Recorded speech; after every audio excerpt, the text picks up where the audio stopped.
We made it to Winn-Dixie, y'all. Now, y'all know I love some pork shoulder steak. Which one do you think would be the best for the dress?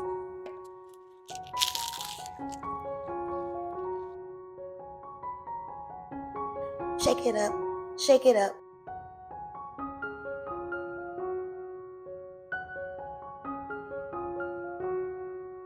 Hey fam, welcome back to the channel. As you can see by the title of the video, it's going to be another what I eat in a day video plus a grocery haul.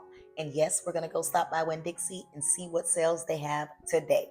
If you're new here, my name is DeeDee. I've lost a little over 90 pounds following a keto, carnivore, and now high protein, low carb way of eating. I make videos just to hopefully inspire some of you that are on the same journey and to help you stay on track and hopefully see some meal ideas you'd like to try. If that's something you're into, go ahead, hit that subscribe button and join the family. Okay, so for breakfast today, we're doing something a little bit different. Usually I'm cracking some eggs, maybe making some chaffles, doing something, right? But this morning, we're gonna go a little bit light, but heavy on protein.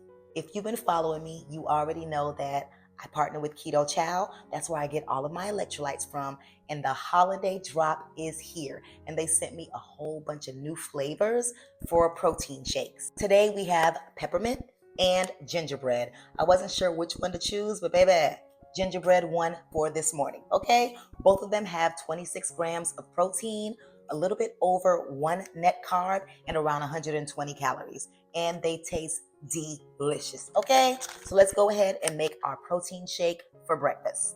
These ingredients are super simple. All you need is some type of shaker cup, or if you don't have that, go ahead and use a spoon and just stir that thing up. You need some protein powder, your choice of fat, but for me, I'm substituting that with almond milk today and some water. That's all you need. So first, I'm gonna go ahead and put in 2 cups of water. Then I'm gonna put in a little over half a cup of almond milk. I really like almond milk. When you take a look at what's in it, you only have 1 gram of carbs, no sugars, the calorie count is low. So baby, almond milk is for the win. But you can use butter, you can use heavy cream, you can use oil, you can use whatever you want if you are heavy keto, okay? You can make this shake yours. So after mixing that up, I'm just gonna go ahead and place that protein powder in, and we are going to shake it up. Shake it up, just like that. Shake it up, shake it up. Our protein shake is done. What I'm gonna do is actually put it in the fridge for about 30 minutes. It tastes really good once it's chilled. Also, if you plan on meal prepping, these shakes can last in the fridge for up to 6 days, okay? 6 days. So you can just go ahead, fill your bottles up, place them in the fridge, and if you leave them overnight, they taste even better, okay? So what I'm gonna do is place this in the fridge. I'm gonna go do my 30-minute walk on the treadmill. Then we'll come back, drink our protein shake, and head on to the grocery store. I'll see you soon. A lot of times I would much rather walk outside, but with it getting a little bit chilly outside, this treadmill is so convenient and I have no excuses.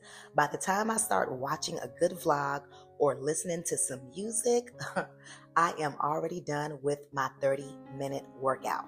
So I love having the convenience of being able to jump on right before work or after bringing my daughter to school or whenever and getting my workout in. 30 minutes done that quick. All right, let's go drink our shake. Workout is complete. I just grabbed my shake out of the fridge. I'm gonna drink my breakfast up, get ready, and we're headed to the grocery store. If you're on a carnivore, keto, low carb, or high protein journey like myself, and you're looking for some tasty and affordable electrolytes or protein shakes, go ahead and hit that link in the description box. Keto Chow will give you 10% off if you click on that link, okay? I appreciate your support. All right, enough chit chat. Let's go get ready to go shopping. We made it to Winn-Dixie, y'all. I love Winn-Dixie, especially when they have the BOGO sales. So I immediately go to the produce section. Y'all know I've been on those mason jar salads lately.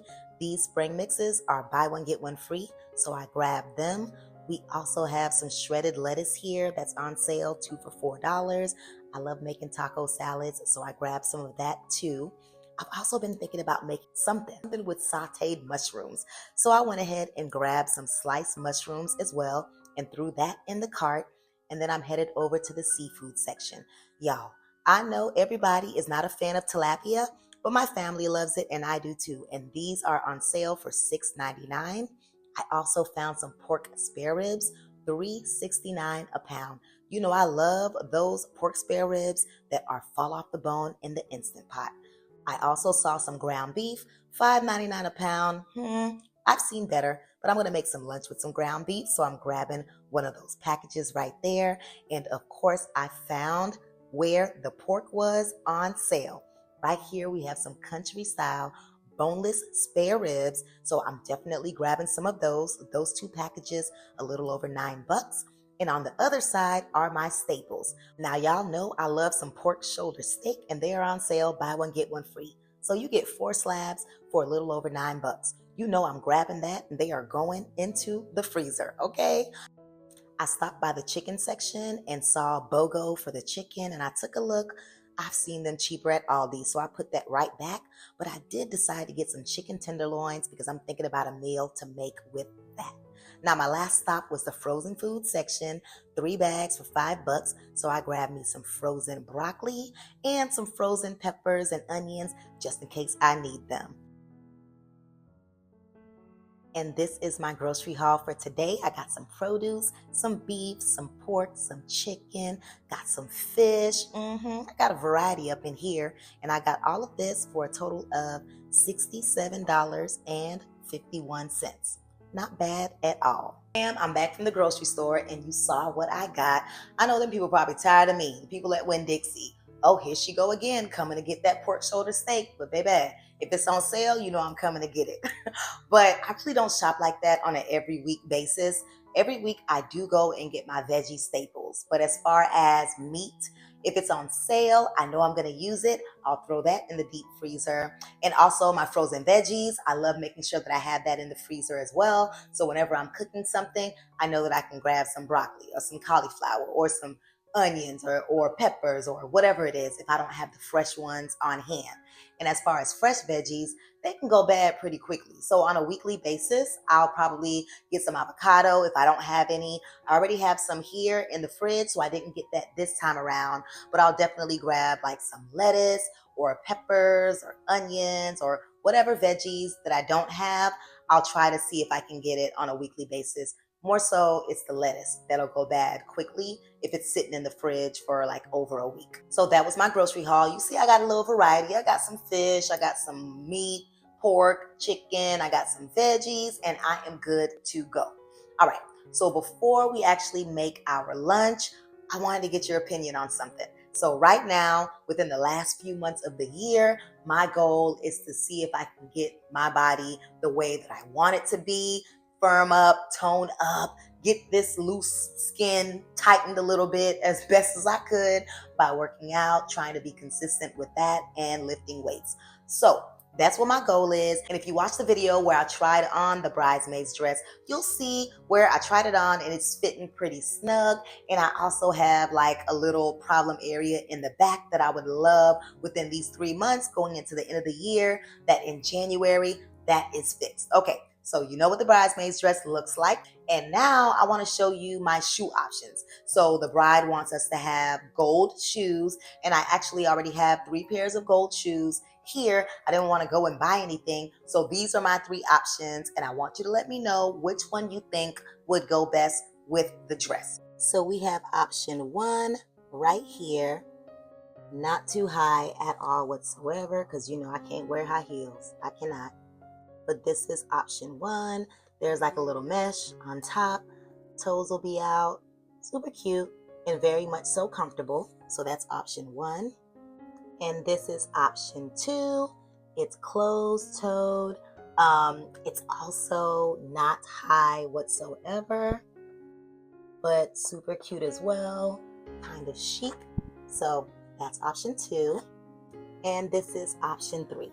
Another one that has toes out. Also not a high heel. I think this one is actually smaller than the other heels. I'll show you after, but this is option 3. I'd like you to tell me which one you think would be the best for the dress. These are the heels. See them? All right, drop it down in the comments below, please. Option 1 with the little mesh on top, toes out. Option 2, closed, kind of chic, kind of classy. Option 3, still toes out, a little bit cute. All very much so comfortable. Super, super comfortable. All right, let me know in the comments below.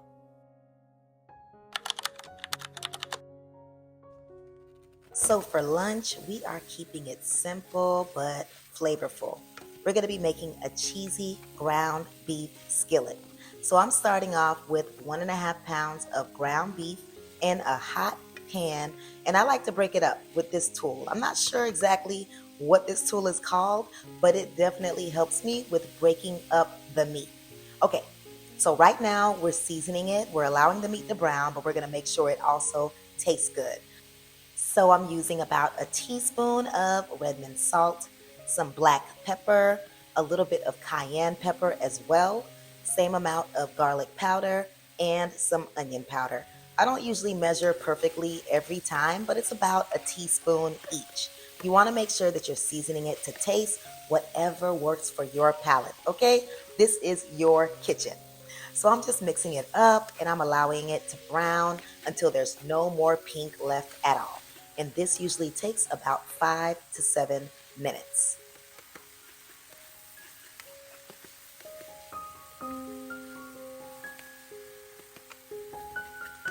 And now that the beef is seasoned and fully browned, it's time to move on to the next step. So now I'm just adding in 1 jar of cheese dip. Yep, I'm adding 1 jar of cheese dip right into this skillet. Now this will melt down and give the meat so much creaminess, cheesy goodness. Now if you don't like the cheese in a jar, that's absolutely fine. You can definitely use the block cheese, put that in there, let it melt. You can shred the cheese as well with the cheese grater and place that in there. You can do whatever you feel, okay? Do whatever makes you feel good because remember, this is your kitchen. So after adding that cheese, I'm adding about 3 tablespoons of diced tomatoes just for a little texture and extra flavor. Now this is totally optional, and if you're super, super low carb and you don't want to put some tomatoes in there, then that's fine. But for me, I like the balance. So I'm just mixing it in, and I decided, you know what, I'm going to put 1 more tablespoon of diced tomatoes in there. And after doing a little taste test, I also decided to add a little bit more cayenne pepper. Now, you know I love a little spice. So now I'm just mixing everything together, all of the flavors, and I'm gonna go ahead and cover that skillet up and let it simmer on low for about 3 to 5 minutes so those flavors just come together. And just like that, you are done. You can enjoy this meal just like this, or if you want a little crunchy bite, go ahead and grab you some pork rinds, okay? Because they make the perfect low-carb scoop. And lunch is served, super easy, super filling. Some cheesy ground beef with a side of pork rinds. It is time for a taste test. All right, got me a piece right here with some of the ground beef on it with cheese on a piece of pork rind. All right.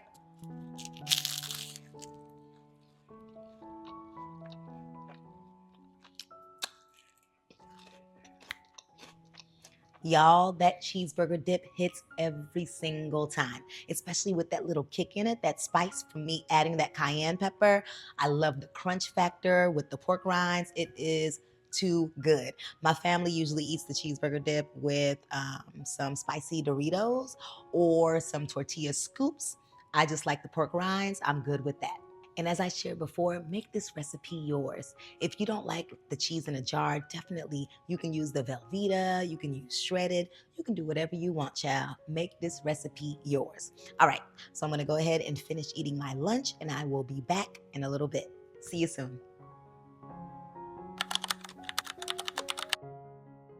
All right, let's get into dinner, y'all. we are using chicken thighs again today. Now, I had some leftovers from Sunday's meal prep, so this is a perfect way to repurpose and not waste anything. Now, the first thing I'm doing is trimming off some of that excess fat and prepping the chicken. Now, you definitely don't have to trim it because thighs are great with fat, but I just like to clean mine up a little bit when I'm using that boneless, skinless meat. Now for the seasoning, I'm seasoning everything heavy because I want that flavor in every bite. I added some Redmond salt, some total seasonings, garlic powder, onion powder, some black pepper, and some cayenne pepper. And I added about 1 to 2 tablespoons each. Now, don't be afraid to season your meat, y'all. Just go ahead and season it up to make sure that every bite you take is good. Now, what I'm doing here is massaging all of that goodness right into that chicken and making sure every piece is coated. Next, I've got a glass baking dish sprayed lightly with some avocado oil, and I'm placing the seasoned chicken thighs right inside. Now, these pieces barely fit, but we're making it work. And now I'm adding about half a cup of water around the edges. I also sliced about 2 tablespoons of butter, and I'm placing that in the pan as well. And off camera, I chopped onions and bell peppers, and I'm placing them right over that chicken. And the last step is just pouring half a cup of chicken broth on top. Now the oven is preheating to 350 degrees, and I'm gonna bake these chicken thighs for about 1 hour. And at the 30-minute mark, I'm gonna pull that dish out and flip each chicken thigh just to make sure both sides are cooked evenly. Now these chicken thighs are sitting here simmering in that juicy goodness, okay? That chicken broth and that butter mixed up is gonna make a rich, flavorful sauce that's gonna keep that chicken juicy.